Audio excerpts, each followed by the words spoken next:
नमस्कार, बिहार तक में आपका स्वागत है और मैं हूं सुजीत। हमारे साथ मौजूद हैं जनसुराज के वरिष्ठ नेता किशोर मुंडा। इनको आपने देखा होगा, आजकल बड़े कागज निकाल रहे हैं भ्रष्टाचार के। मुंडा जी, ये बताइए कि भ्रष्टाचार का तो आप लोग कागज निकाल रहे हैं, सब कुछ कर रहे हैं कि ये भ्रष्टाचार हुआ, वो जमीन खरीद लिया, वो हत्या में फंस गए, लेकिन केवल मीडिया में आप लोग क्यों आ रहे हैं? इसको आप लोग कहीं किसी मतलब या तो एफआईआर कराइए, कोर्ट में जाइए, कहीं भी जाइए, ये केवल मीडिया में आप केवल हाइप पैदा कर रहे हैं लोगों को। मतलब एक तरह से जो मंत्री हैं उनको आप डरा रहे हैं कि अगला किस निकलेगा, सब आदमी डरे हुए हैं आपसे। क्या है मतलब, आपको केवल भय दिखाना है कि कुछ कार्रवाई भी करनी है? नहीं, हम लोग इसीलिए दिखा रहे हैं कि जब आप गांव जाइएगा, आप ग्रामीण इलाके में जाइएगा, तो सबसे ज्यादा भ्रष्टाचार का शिकार गांव के लोग ही हैं। कोई काम आप ले लें, दाखिल खारिज ले लीजिए, आप छात्रवृत्ति ले लीजिए, आवासीय ले लीजिए, जाति ले लीजिए, कोई भी काम आप करवाएंगे तो बगैर रिश्वत का नहीं हो सकता है। लेकिन उन लोगों को लगता था कि ये पैसा सिर्फ स्थानीय स्तर पर लिया जा रहा है, बहुत से बहुत बीडीओ कलेक्टर तक जाता है, ये पैसा पटना नहीं पहुंचता है। हकीकत ये था, उन लोगों के मन में लगता था कि भारतीय जनता पार्टी के जितने लीडर हैं या जो जनता दल यू के हैं या कह दें एनडीए के, वो सारे के सारे दूध के धुले हुए हैं। वो लोग पैसा नहीं ले रहे हैं, वो लोग ईमानदार लोग हैं। और एनडीए के लोग इस तरह का व्यवहार भी करते थे कि भाई दूसरे से हम लोग भिन्न हैं। लालू यादव भ्रष्टाचारी है, लालू यादव के राज में जंगल राज था। तो हम लोग इसीलिए आप कहते हैं कि आप अदालत क्यों नहीं जाते हैं, तो अदालत तो अभी बंद है। मिल जाएंगे आप लोग? अदालत तो बंद है। मान लीजिए आप अदालत बंद है, आप सरकार के पास ही सबसे पहले ये कर्तव्य है कि सबसे बड़ा अदालत जनता का अदालत है। वो तो अशोक चौधरी भी बोल रहे। तो जनता के अदालत में हमने उनका जो सच था, जो उनका काला चिट्ठा था, हमने उसको दिखाने का काम किया है। गांव गांव में लोगों को विश्वास हो गया है कि जिसको 20 साल से वोट देते आए वो आदमी ईमानदार नहीं है। हमसे घूस नीचे में इसीलिए लिया जा रहा है कि उसको ऊपर में देना पड़ता है, चेन बना हुआ है। आप जिस तो एक साबित ये हुआ है। नहीं, वो ठीक है। हाँ। आपने जिस पर आरोप लगाया, सब पर किसी पर भ्रष्टाचार का, किसी पर हत्या का, किसी पर कॉलेज चोरी का, किसी पर मेडिकल का, लेकिन आप जो कह रहे हैं कि वो वोट देते आए हैं, चारों तो कोई चुनाव लड़ता नहीं है, सब एमएलसी है। सब नहीं, आप चारों चुनाव नहीं लड़ता है, लेकिन वही चारों नेता है। दल के आज के तौर पर यदि पूछेंगे कि भारतीय जनता पार्टी का सबसे बड़ा चेहरा कौन है, कल यदि भारतीय जनता पार्टी की बहुत बड़ी बहुमत आ जाए, ज्यादा से ज्यादा एमएलए जीत जाए, नीतीश जी के कम एमएलए जीते, तो मुख्यमंत्री कौन होगा? सम्राट चौधरी होगा।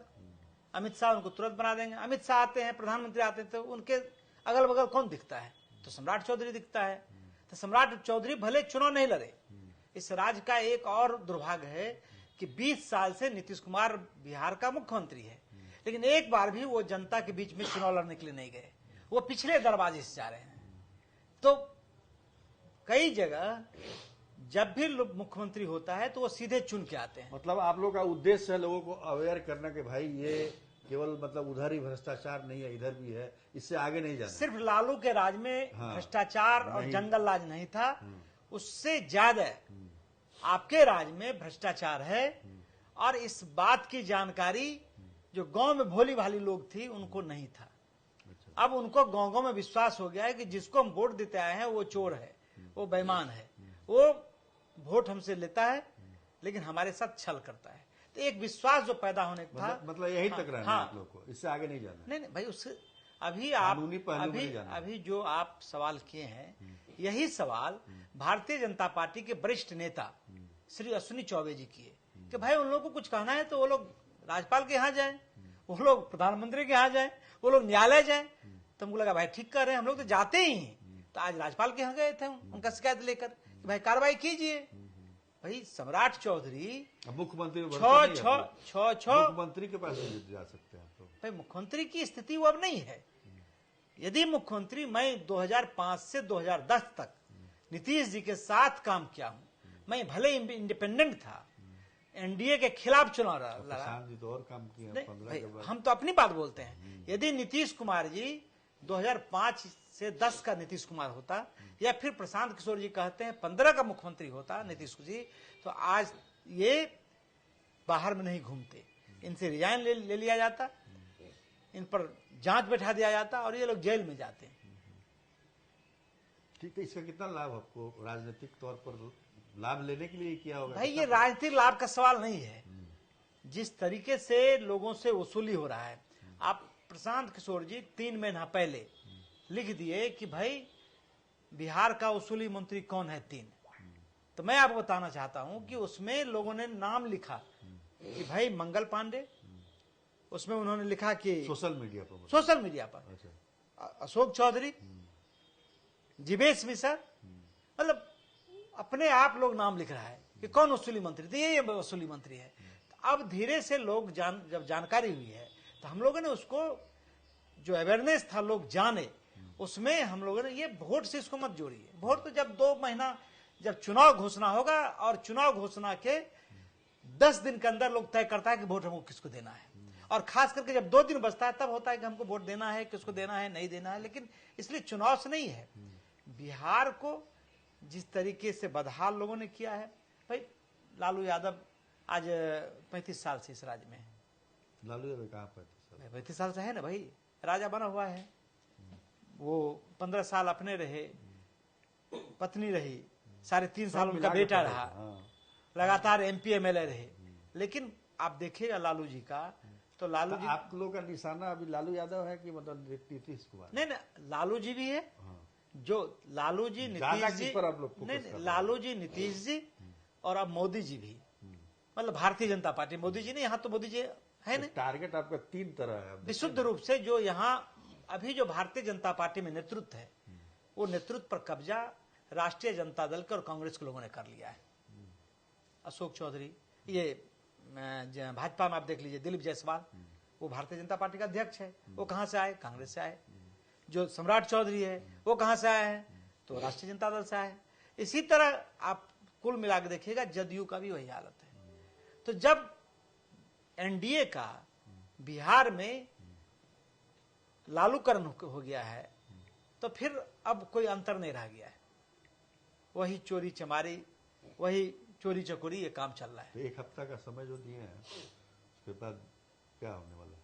नहीं, हम लोगों ने तो कल ही कह दिया था कि भाई हम लोग महामहिम से मिलेंगे।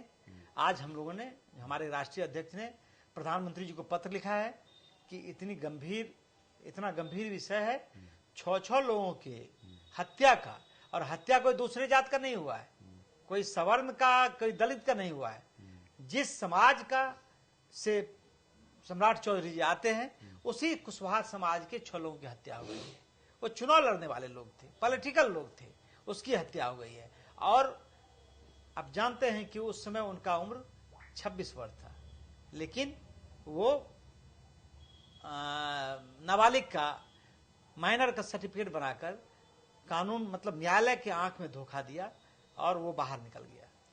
चलिए, तो देखिए अब आगे इसका पहलू क्या होता है। लेकिन आखिरी सवाल ये है कि अब 1 साल पूरा होने जा रहा है जनसुराज का, 2 अक्टूबर को।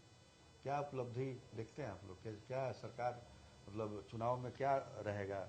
नहीं, जनसुराज जो है अभियान था पहले।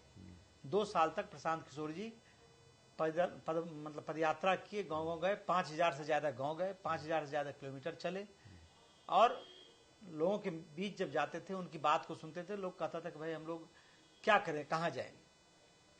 बहुत सारे लोग थे जिनको तन ढकने के लिए भी कपड़ा नहीं था, बहुत खराब हालत था।